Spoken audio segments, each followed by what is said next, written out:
Hey hi how are you all? I hope everyone is great and doing wonderfully well. So continue करते हैं हमारी tarot में major arcana की series को।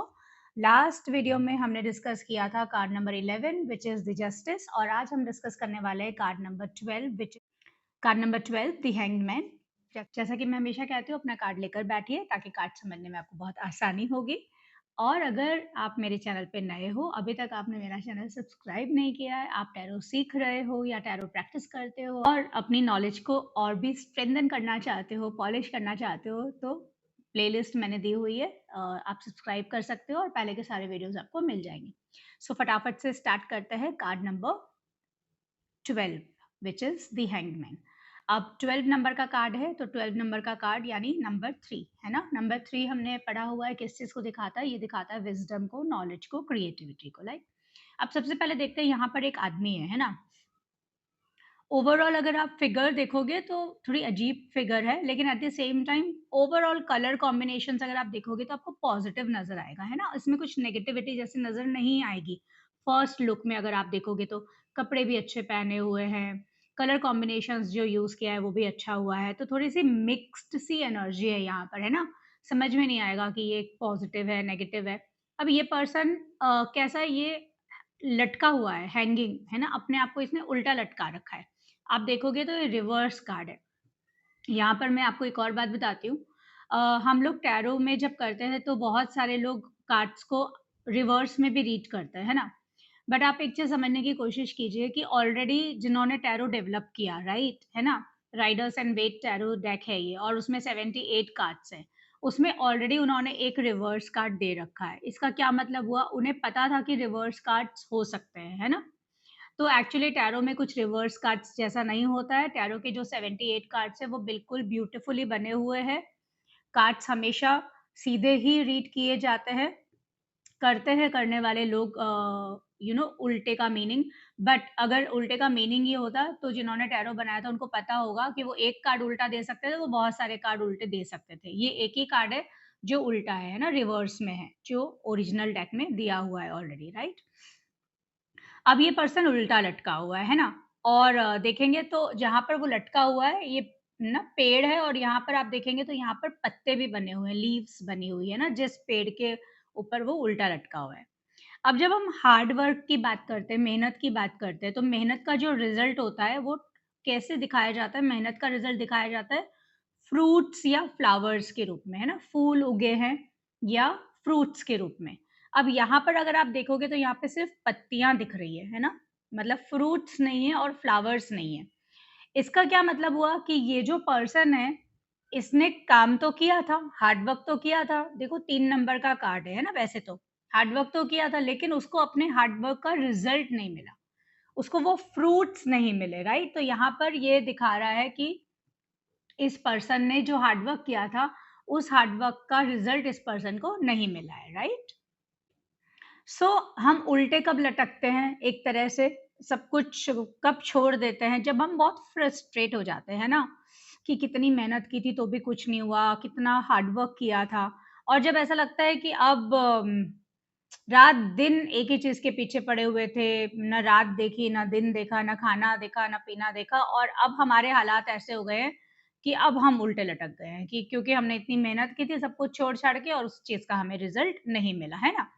तो इस पर्सन के साथ भी यही हुआ है। ओवरऑल अगर आप देखोगे तो देखो इस पर्सन का फेस एकदम काम है ना, शांति है फेस पे, वैसे पीस है, और वो अपनी मर्जी से उल्टा लटका हुआ है ना। उसने अब क्या किया है?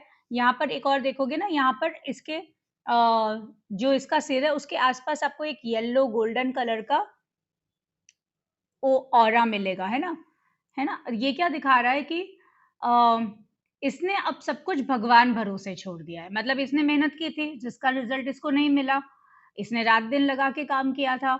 अब ये शांति से ये सोच के कि अब जो होगा देखा जाएगा, है ना, अब तो जो भी करेंगे वो ईश्वर ही करेंगे, इस तरह से उसने सब कुछ भगवान भरोसे छोड़ दिया, डिवाइन पर छोड़ दिया है।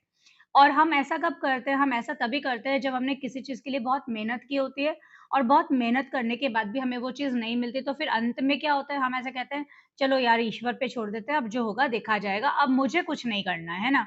अब I am not going to do anything, I have done enough, मैंने बहुत कर लिया, अब मैं नहीं करूँगा कुछ भी, अब जो होगा वो मुझे एक्सेप्ट है या देखा जाएगा। राइट? बट एक बात बताइए, क्या इस तरह से काम चलता है? मतलब क्या will it work this way? नहीं ना। मतलब भगवान तो नहीं आएँगे आपकी हेल्प करने के लिए, आपको खुद की हेल्प खुद ही करनी पड़ेगी। तो पहले तो आपने एफर्ट्स डाले जिसका रिज़ल्ट आपको नहीं मिला। अब आप भगवान भरोसे छोड़ दोगे और अब एफर्ट्स नहीं डालोगे तो अब और रिज़ल्ट नहीं मिलेगा क्योंकि अब आप मेहनत ही नहीं कर रहे हो, राइट? तो इस वक़्त क्या हो रहा है कि ये पर्सन सब कुछ छोड़-छाड़ के भगवान के भरोसे बैठा हुआ है। अब हो सकता है कि आप जो भी काम कर रहे थे उसका रिज़ल्ट आपको मिला तो नहीं, पर ये भी तो हो सकता है कि आपने वो काम सही तरीके से नहीं किया हो या कुछ ऐसी चीज़ें रही हो जिसकी वज़ह से या तो लक रहा हो, कुछ कर्मा रहा हो जिसकी वज़ह से आपको रिज़ल्ट नहीं मिले। तो कुछ ना कुछ तो ऐसा था जो वर्कआउट नहीं किया। तो एक बार वर्कआउट नहीं किया इसका मतलब ये थोड़ी है कि आगे भी वर्कआउट नहीं करेगा, राइट? हो सकता है कि आपको अपना परसेप्शन चेंज करना पड़े इस वक़्त और फिर से काम करना स्टार्ट करना पड़े, है ना? हो सकता है आप काम करने का तरीका चेंज कर दो, अपना परसेप्शन चेंज कर दो, जिस तरह से आपने पहले काम किया था उसका तरीका चेंज कर दो, तो अब इस बार आपका काम बन जाए, ये भी तो पॉसिबल है, राइट? सो ओवरऑल ये पर्सन ने पहले मेहनत की जिसका इसको रिज़ल्ट नहीं मिला और अब ये भगवान भरोसे छोड़कर उल्टा पेड़ पर लटक गया है कि अब तो मुझे कुछ करना ही नहीं है, अब जो करेंगे वो भगवान करेंगे। तो ऐसा नहीं होता है। सो ओवरऑल अगर देखा जाएगा तो ये वैसे एक नेगेटिव कार्ड हो जाता है। क्यों नेगेटिव कार्ड हो जाता है? क्योंकि सस्पेंशन है ना यहाँ पर, छोड़ दिया है उसने सब कुछ। सो अब क्या हो रहा है, एक क्यों ये एक नेगेटिव कार्ड हो गया, आप एक वीक वीक पर्सन हो गए हो ना, जो स्ट्रॉन्ग लोग होते हैं वैसे छोड़ते नहीं है बीच में चीज़ों को कि भई अब तो जो होगा देखा जाएगा। वो फिर से उठकर खड़े हो जाते हैं, फिर से फाइट करते हैं और फिर से आगे बढ़ने की कोशिश करते हैं। बट यहाँ पर इस पर्सन ने सब कुछ छोड़-छाड़ दिया है, राइट? गाइडेंस में आएगा तो हम क्या बोलेंगे? गाइडेंस में आएगा तो सबसे पहले तो हम ये बोलेंगे कि लाइफ में आपने पहले ही बहुत सैक्रिफाइसेस किए, सब कुछ छोड़-छाड़ के खूब मेहनत की, तो पहली चीज़ तो इस तरह से मत करो कि किसी काम के पीछे इतना पड़ जाओ कि बाकी सब चीज़ों को आप भूल ही जाओ, है ना? ऐसी सिचुएशन मत आने दो अपनी लाइफ़ में। लाइक हो सकता है कि आप बिज़नेस में थे, तो आपने ना तो अपनी फैमिली को टाइम दिया, ना फ्रेंड्स को टाइम दिया, ना एन्जॉय किया। बस आप कंटिन्यूअसली स्ट्रगल करते रहे, स्लॉगिंग हार्ड, हार्ड, हार्ड और इतनी मेहनत करने के बाद जब आपको कुछ नहीं मिला, तो अब आपने सब कुछ छोड़-छाड़ दिया। तो सबसे पहले तो लाइफ़ में बैलेंस बनाकर चलना बहुत ज़रूरी है कि आप हर चीज़ को टाइम दो, ताकि ऐसा नहीं हो कि आपको लगे मैंने वैसे तो सारे सैक्रिफाइसेस कर लिए और अब जिस काम के लिए मैंने काम किया था वो उसका भी रिजल्ट मुझे नहीं मिला। तो यहाँ पर यह है कि पॉज़ करो थोड़ा-सा, रुको, है ना? वापस से चीज़ों को देखो, अपने परसेप्शन को चेंज करो दोबारा से रीस्टार्ट करो। आप नज़रिया बदलने की कोशिश कीजिए, क्योंकि कई बार ऐसा होता है कि हम नज़रिया बदलते हैं तो जिस तरह से पहले हमने काम किया था, जिसमें हम फेल हो गए, हो सकता है नज़रिया बदलने से वो काम सही हो जाए और अच्छी तरह से हम उसे कर पाएँ। सो यहाँ पर आप भगवान भरोसे मत छोड़ो, भगवान के भरोसे छोड़ने से कुछ भी नहीं होगा। मेहनत आप ही को करनी पड़ेगी, आपको दोबारा से खड़े होना पड़ेगा और दोबारा से काम करना पड़ेगा। तो गाइडेंस में आएगा तो हम इस कार्ड को इस तरह से रीड करेंगे। सो गाइडेंस में हम यही कहेंगे कि कुछ अचीव करने के लिए आपने पहले तो बिल्कुल सब कुछ छोड़ दिया। यू हैव लॉस्ट योरसेल्फ और अब आप रिज़ल्ट नहीं मिल रहा है तो आप पूरी तरह से सस्पेंड कर रहे हो जो गलत है, राइट? अगर ये कार्ड पास्ट की रीडिंग में आता है, तो पास्ट में हम क्या बोलेंगे कि आपने इस तरह से किया होगा कि आपने कुछ काम किया होगा जिसके रिजल्ट्स आपको नहीं मिले और फिर आप सब कुछ भगवान भरोसे छोड़कर बैठ गए होंगे। ऊपर से आपने बाकी चीज़ों को भी सैक्रिफाइस कर दिया होगा उस काम के चक्कर में। प्रेज़ेंट में आएगा तो आप कहोगे कि अभी आपकी हालत ऐसी है कि आपने बहुत मेहनत की है, सारी चीज़ें सैक्रिफाइस कर ली और अब आप कुछ भी नहीं करना चाहते। आपको लग रहा है कि बस अब मुझे एफर्ट्स नहीं डालने, है ना? तो प्रेज़ेंट में आप बोलो कि थोड़ा-सा रुको, थोड़ा-सा पॉज़ लो और रीस्टार्ट करो। ऐसे सब कुछ गिव अप करने से नहीं होगा। अपना विज़न चेंज करो, अपना नज़रिया चेंज करो और एक नए फ्रेश पर्सपेक्टिव से के साथ काम करना स्टार्ट करो। जैसे होता है ना कई बार कि रिश्तों में कुछ चीज़ नहीं बन रही है और अब आप एफर्ट्स भी नहीं डालना चाह रहे हो। रिलेशनशिप की रीडिंग में आएगा, तो हम क्या बोलेंगे रिलेशनशिप की रीडिंग में बोलेंगे कि आपने बहुत दिया होगा अपने रिश्ते को, है ना? काफ़ी मेहनत की होगी चाहे किसी भी तरह का कोई रिश्ता हो। लेकिन इतनी मेहनत करने के बाद आपको सामने से कुछ भी रिज़ल्ट नहीं मिल रहा है। तो अब आप स्ट्रगल नहीं करना चाह रहे हो। अब आप उस रिश्ते में मेहनत नहीं करना चाह रहे हो, है ना? तो ये कार्ड रिलेशनशिप में नेगेटिव हो जाता है। ये स्ट्रेन्ड रिलेशनशिप्स को दिखाता है ना? क्यों स्ट्रेन्ड रिलेशनशिप को दिखाता है, नेगेटिव हो जाता है? क्योंकि अब रिश्ते में आप मेहनत नहीं करना चाहते हो। जैसे कई बार ऐसा होता है ना हमारी मम्मी होती है स्पेशली बहुत करती है पूरी ज़िंदगी सब कुछ सैक्रिफ़ाइस करके, अपना टाइम सैक्रिफ़ाइस करके, अपनी खुशियाँ सैक्रिफ़ाइस करके बहुत करती है। है ना? और उसके बाद फिर अंत में क्या मिलता है, नहीं उन्हें अगर कुछ भी मिलता है तो उनकी हालत ऐसी हो जाती है कि उन्होंने पूरी ज़िंदगी सैक्रिफ़ाइस कर दी, बट अंत में कुछ नहीं मिला। तो अगर ये रिलेशनशिप की रीडिंग में आएगा, तो आप ये बोल सकते हो अगर आपके पार्टनर की रीडिंग में आ रहा है कि आपका पार्टनर अब मेहनत नहीं करना चाहता रिश्ते के ऊपर या एफर्ट्स नहीं डालना चाहता, ही और she has given up on the relationship, है ना? तो उनकी तरफ से आप एफर्ट्स एक्सपेक्ट मत करो। से फॉर एग्ज़ाम्पल ये भी हो सकता है कि 2 बच्चे शादी करना चाह रहे हैं, पेरेंट्स नहीं मान रहे, बहुत एफर्ट्स डाले, अब कुछ भी नहीं हो रहा, तो अब भगवान भरोसे छोड़ दिया। तो सिचुएशन पे डिपेंड करेगा, बट रिलेशनशिप की रीडिंग में ये कार्ड उस तरह से नेगेटिव हो जाता है, बिकॉज़ ये लैक ऑफ एफर्ट्स दिखाता है, राइट? हेल्थ की रीडिंग में आएगा तो हेल्थ में भी हम यही कहेंगे कि पहली चीज़ तो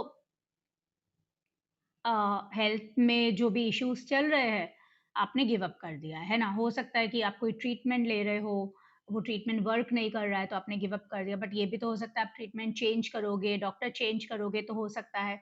हो सकता है आप कोई वेट लॉस की एक्सरसाइज़ कर रहे हो, कोई इस तरह का आपने रूटीन सेट कर रखा है, उसमें भी आपको रिज़ल्ट्स नहीं मिल रहे हैं, तो आपने गिव अप कर दिया क्योंकि आपने एफर्ट्स डाले बट रिज़ल्ट्स नहीं मिले। और एट द सेम टाइम कई बार ये कार्ड अगर इस तरह से आता है हेल्थ में तो घुटनों में और पैर में प्रॉब्लम्स को भी प्रिडिक्ट किया जा सकता है यहाँ पर। तो हेल्थ की रीडिंग में ये कार्ड नेगेटिव हो जाएगा कि आप एफर्ट्स नहीं डालना चाहते हो। बिज़नेस की रीडिंग में भी कि आपने मेहनत की और आपको अब रिज़ल्ट्स नहीं मिले, तो आप अपने बिज़नेस को भगवान भरोसे थोड़ी छोड़ दोगे कि मैंने तो बहुत मेहनत की थी, अब मुझे कुछ नहीं मिला तो मुझे काम ही नहीं करना है। तो ओवरऑल अगर आप देखोगे तो देखो कार्ड की एनर्जी नेगेटिव नहीं है ना? बंदे ने कपड़े अच्छे पहने हुए हैं, है ना? साथ में पेड़ों पर पेड़ मतलब पेड़ पर पत्तियाँ भी बनी हुई है, डिवाइन ऑरा भी है, बट ये कार्ड ओवरऑल नेगेटिव हो जाता है। क्यों नेगेटिव हो जाता है? क्योंकि ये बंदा काम ही नहीं करना चाह रहा ना, अब इसने सब कुछ छोड़ दिया है। इसीलिए ये येस नो की रीडिंग में भी नो कार्ड माना जाएगा। अगर ये कार्ड फ्यूचर में आता है तो फ्यूचर की रीडिंग में भी आप यही बोलोगे, हो सकता है अभी जो आप मेहनत कर रहे हो, उसके रिजल्ट्स आपको फ्यूचर में नहीं मिले। और फिर ऐसा हो सकता है कि आप सब कुछ त्याग दो, कि रहने दो, अब तो मुझे कुछ करना ही नहीं है। तो हम वहाँ पर एक कॉशन दे सकते हैं कि इस तरह से अगर फ्यूचर में आ रहा है तो आप इस चीज़ का ध्यान रखना कि आपको रिजल्ट्स नहीं मिले, लेकिन आप हिम्मत मत हारना। सब चीज़ों को भगवान भरोसे मत छोड़ देना क्योंकि भगवान भरोसे छोड़ने से चीज़ें चलती नहीं है, राइट? इस तरह से आप इसको इंटरप्रीट कर सकते हो। तो येस नो की रीडिंग में ये एक नो कार्ड है। चाहे इस कार्ड में नेगेटिविटी नहीं दिख रही है, बट इस कार्ड में गिव अप दिख रहा है, यानी छोड़ देना। तो छोड़ देने से ज़िंदगी नहीं चलती है, तो ये नेगेटिव कार्ड है एंड इस कार्ड का मेन एसेंस है सस्पेंशन। मतलब सब कुछ छोड़ दिया कि देखा जाएगा, तो सस्पेंशन इस कार्ड का मेन एसेंस है और ये ओवरऑल एक नो कार्ड है। तो ये बहुत इम्पोर्टेंट लेसन के साथ आ रहा है कि अगर कोई चीज़ वर्कआउट नहीं कर रही है, आपको रिजल्ट्स नहीं मिले हैं, तो इसका मतलब ये नहीं है कि आप छोड़ दो। क्योंकि अगर ऑब्स्टेकल में भी ये कार्ड आता है, सपोज़ कोई चीज़ काम नहीं कर रही और ऑब्स्टेकल में आता है, तो सीधा-सीधा इसका मतलब है कि आप एफर्ट्स ही डालने को तैयार नहीं हो ना दोबारा से। आपने तो हार मान ली है। तो ज़िंदगी तो हार मानने का नाम नहीं है, ज़िंदगी तो आगे बढ़ने का नाम है। बहुत बार ऐसे मौके आएँगे चीज़ों में, जहाँ पर रिज़ल्ट्स नहीं मिलेंगे। हर चीज़ के रिज़ल्ट्स हमारे हाथ में नहीं होते हैं, लेकिन इसका मतलब ये नहीं है कि हम गिव अप करके बैठ जाएँ। तो ऑब्स्टेकल में भी आएगा तो ये बोलेंगे हम कि आप एफर्ट्स ही नहीं डालना चाह रहे हो, आपने बिल्कुल ज़ीरो कर दिए हैं एफर्ट्स और आपने सोचा अब जो होगा किस्मत के भरोसे, भगवान के भरोसे हो जाएगा। तो ऑब्स्टेकल में भी आपको आप इस कार्ड को इस तरह से रीड कर सकते हो। So this is all about card number 12। तो यहाँ पर किस चीज़ की ज़रूरत है?